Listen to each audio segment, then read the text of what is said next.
Hey, all my Capricorn friends, welcome to my YouTube channel. My name is Teri Hunter. I'm an intuitive astrologer, and I'm here today with your January 2024 monthly horoscope. These horoscopes are based on whole sign Western astrology.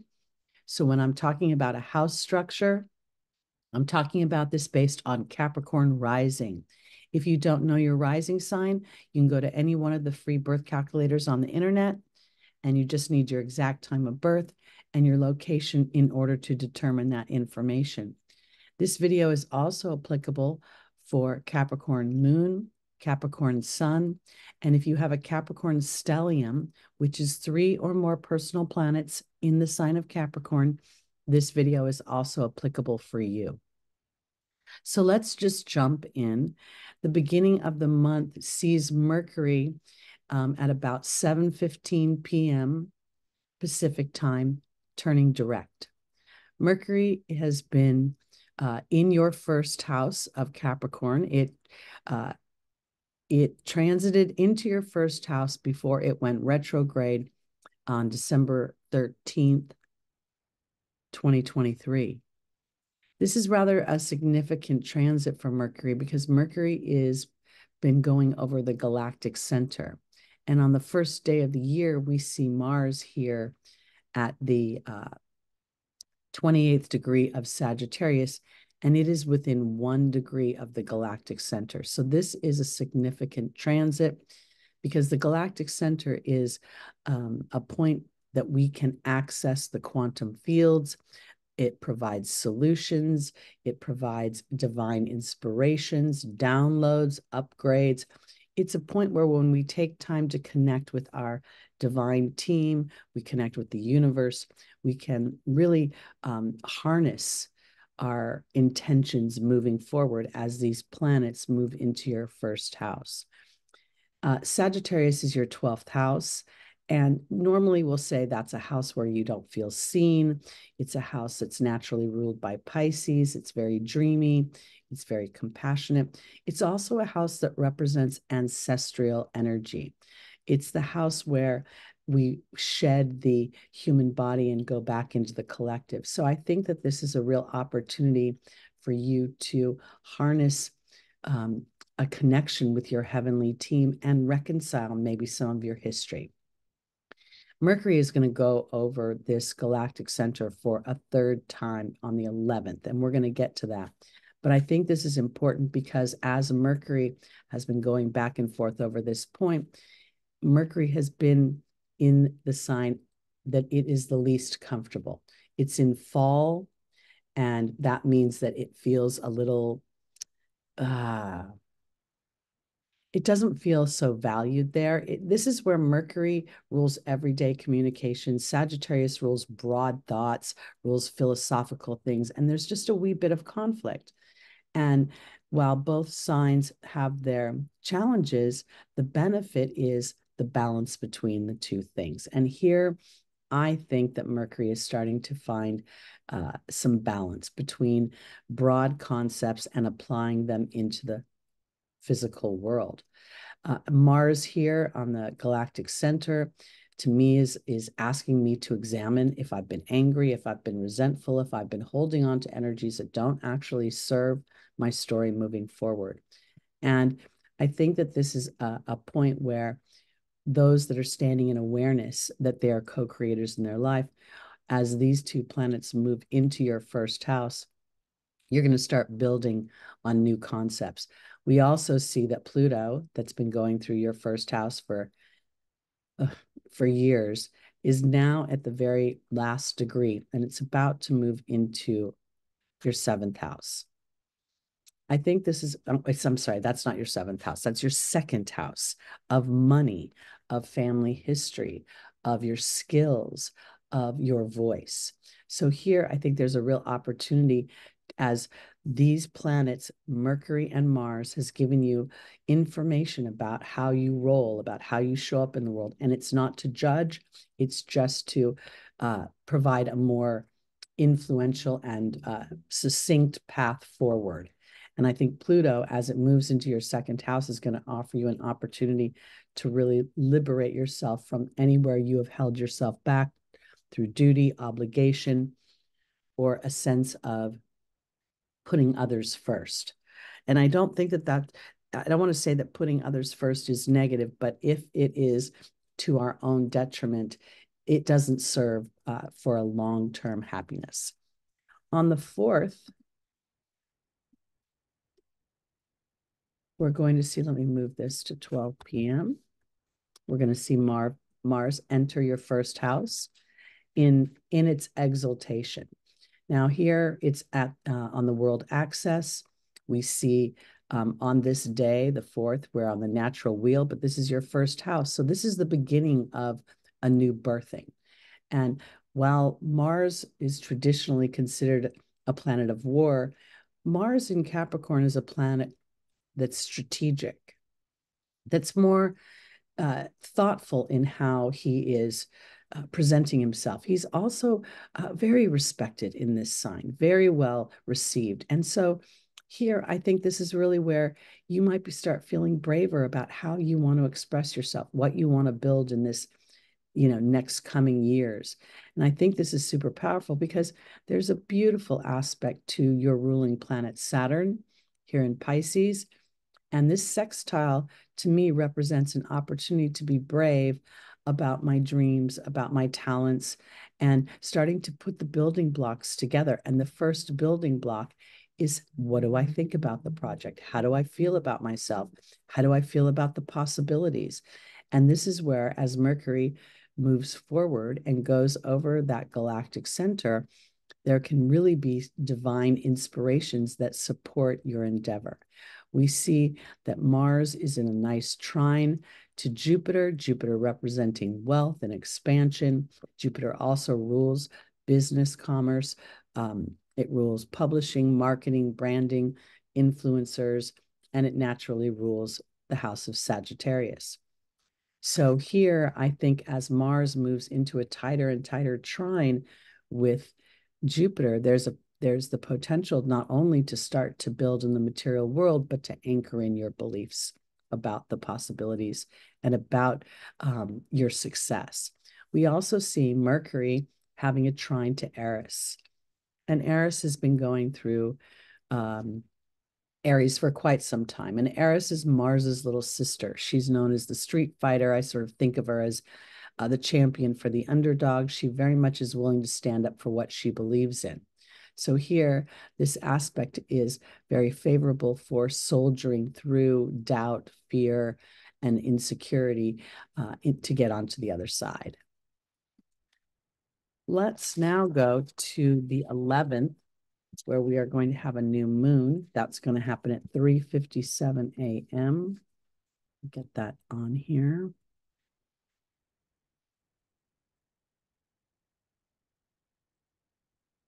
This new moon is significant for me because we see it at the 20th degree. This is the third, I believe, new moon at 20 degrees. And the 20th degree is the Scorpio degree. So there's a real opportunity to plant the seeds for your wealth, your empowerment, your feeling safe and secure as you're starting to build something that initially feels tense. Because we see this T-square to the nodes. The nodes always are in opposition, but here the sign of Capricorn is pragmatic. It's responsible, it's dutiful, it's obligated, it stands for leadership. And yet at the same time, there's a sense of ambition in wanting to build in the material world. And here, square to Libra, which is a natural square, it's always there. But your ruling planet is exalted in Libra. So I have to think that this is about being egoless in the moment to what others expect of me as I stretch to build myself, the North Node in Aries, and I liberate myself, the trine to Uranus, from an old story that actually doesn't serve me or anyone else. When we are overly sacrificing to another dynamic, it is a recipe for building resentment. So I think that while this may be a tense moment on this new moon, I think as the seeds are planted, and your willingness to endure by seeing the big picture, it will really serve you to feel stronger about your own individuality and how you are making your money and how you are representing for those around you. We see Venus in your 12th house. She's on the Great Attractor. The Great Attractor is a point in the universe where we are applying the knowledge that we've gained. This whole Shapley cluster starts at 2 degrees of Libra with the supergalactic center. Then we go into the Shapley attractor that's at 2 degrees of Scorpio, and then we hit the great attractor and the galactic center. So in these 3 houses, there is a significant indication of a soul's journey. So as Venus is transiting over the great attractor, I believe that Capricorn is starting to plant the seeds for attracting the resources and the people and the money that you need in order to move the story forward. Here's Mercury in an exact conjunction with the galactic center. You could have an inspired idea. Oh, I need to reach out to that person, or whatever the case may be. Trusting that inspiration and acting on it. Here's Mars at 5 degrees is going to be very significant. We also see Mars is now on the day of the new moon in an exact trine to Jupiter. And Jupiter is in your 5th house of creativity, of conception of children, of romance, of personal pleasure and fun. And we still see Mars making a sextile to your ruling planet Saturn. So all this is very powerful for anchoring in your belief system and then putting your intentions into the universe so that you can experience the success you're looking for. On the 13th, we will see Mercury enter Capricorn. A little later in the day, but as Mercury enters Capricorn, the thoughts will very much be on how will I network, how will I build, what is my self-talk. There's a more somber feeling of Mercury's thoughts as it moves through Capricorn, and I think that this serves the ultimate mission. So I think that's important. Mercury will also start, let me click on that. Mercury is currently in a trine to Jupiter. It's a loose trine, but it will get tighter and tighter. So while naturally these 2 planets rule opposite houses on the wheel, this is where I believe there's a certain cooperation as my philosophies change and I start to Mercury starts to connect with the Jupiter energy in an expansive way. This trine feels as if I'm almost connecting with the divinity within me, Father, Son, and Holy Ghost, the Trinity. The 3 number is a very powerful and spiritual number. We do see this square to Neptune, and I think part of this is also the square is that Neptune is sort of indicating having to go inside of yourself rather than seeing the evidence on the outside. And this might create a little bit of tension. But again, I think that you'll be able to work through that. We have on the 19th,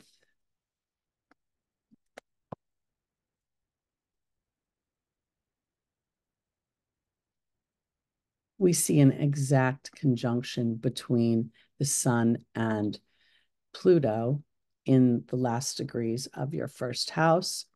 We see that Venus is starting her conjunction with the galactic center.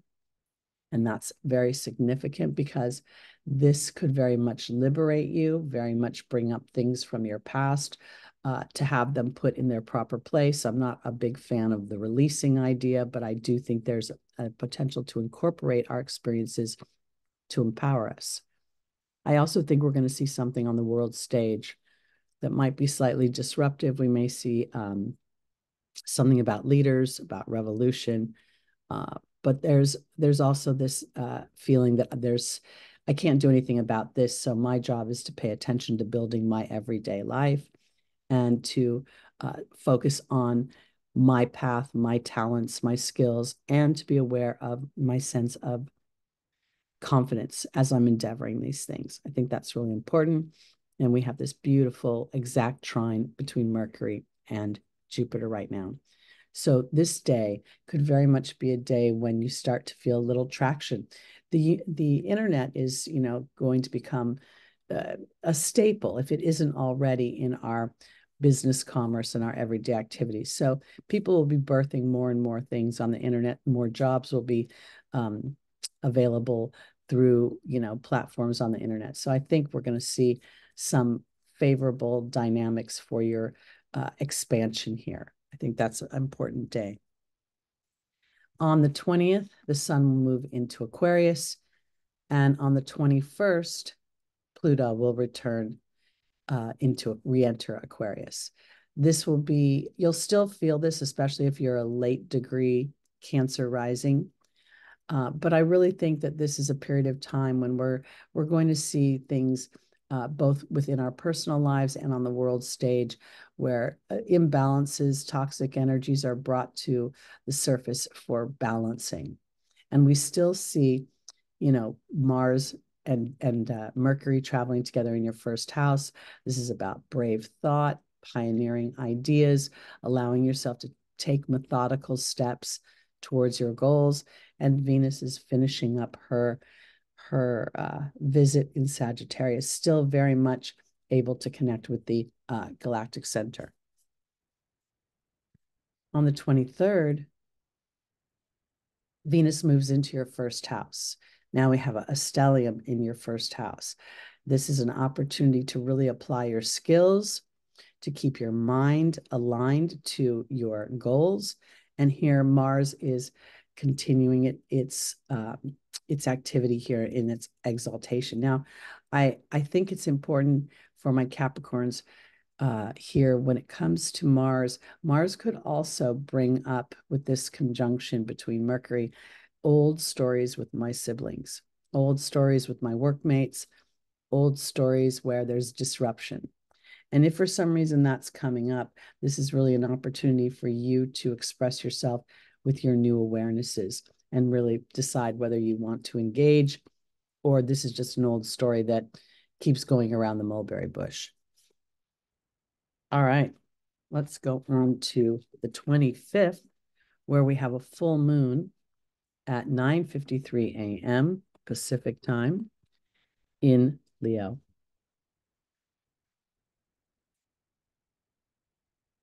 And that was on the 25th of January.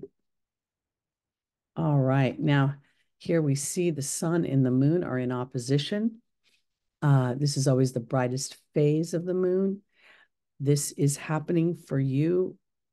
Leo is your, excuse me real quick while I check. Leo is your 8th house of transformation. So here, this moon is really going to dig deep into your emotional body about what is important to you. Leo is the leader, but it's also the creative one. It's the child. It's the performer. It's about entertainment and fun. And I think that this full moon could very much bring an illumination that balance is required. As we see Venus and Mercury and Mars all moving through your first house, there can be a very strong energy to continue to move forward and push a little bit. And I think the important part is balance here. And as you replenish your energy, you will also feel renewed in your inspirations. The sun at this time of the full moon is making a square here to Jupiter. So this could be representing, your business, your commerce, moving your story forward. Again, we're in the sign of Taurus, and Taurus is your 5th house of creation. And I think a little bit of this is, when I say that you need balance for fun, I think that this is the push-pull. Capricorn by nature is a workhorse. It's used to just enduring beyond its own personal comfort. Let's get the job done. I'll relax when it's over. And yet at the same time, certain endeavors are journeys. They're not destinations. And so pacing ourselves is extremely important, and having fun and balancing that with laughter and frivolity helps with the inspirations when we get back into the workplace. And as long as the sun and Pluto are, and they're still in a conjunction here, it's going to bring up some old stuff. It's going to bring up anywhere where there's toxic beliefs or activities, and it's going to ask to have them removed. So that could come up as well. Now let's go to the 27th.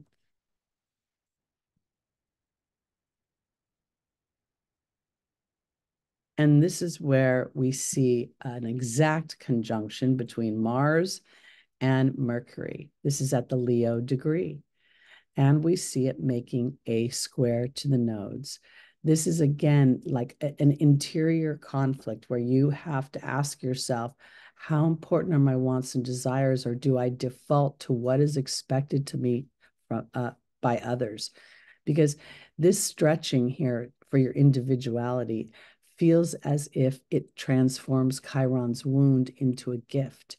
And while this square to the south node in Libra is requiring you to be egoless in some ways about how people are perceiving you, Libra is your 10th house. It's a house that is your most public view. So this is not just about your career, but how other people see you in general.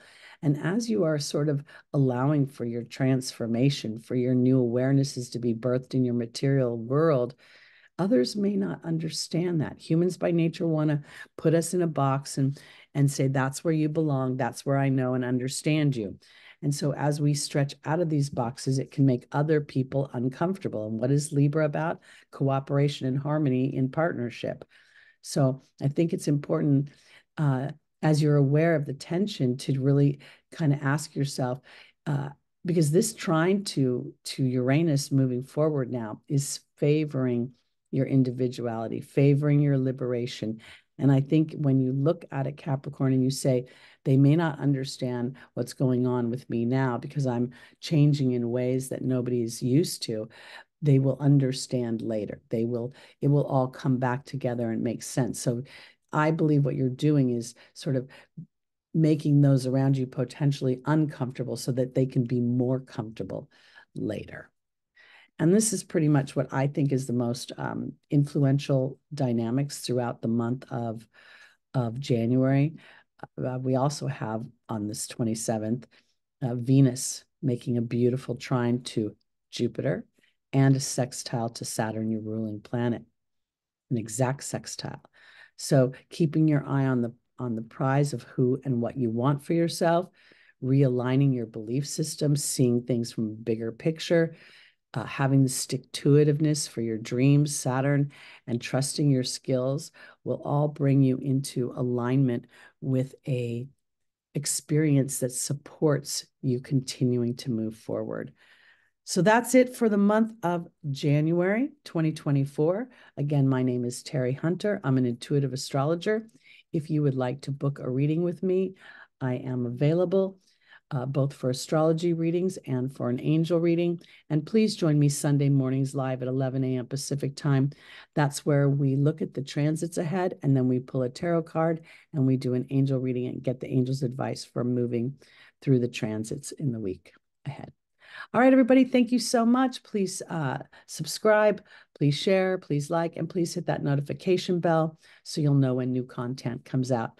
Have a great January, everybody. I'll see you in February. Peace out.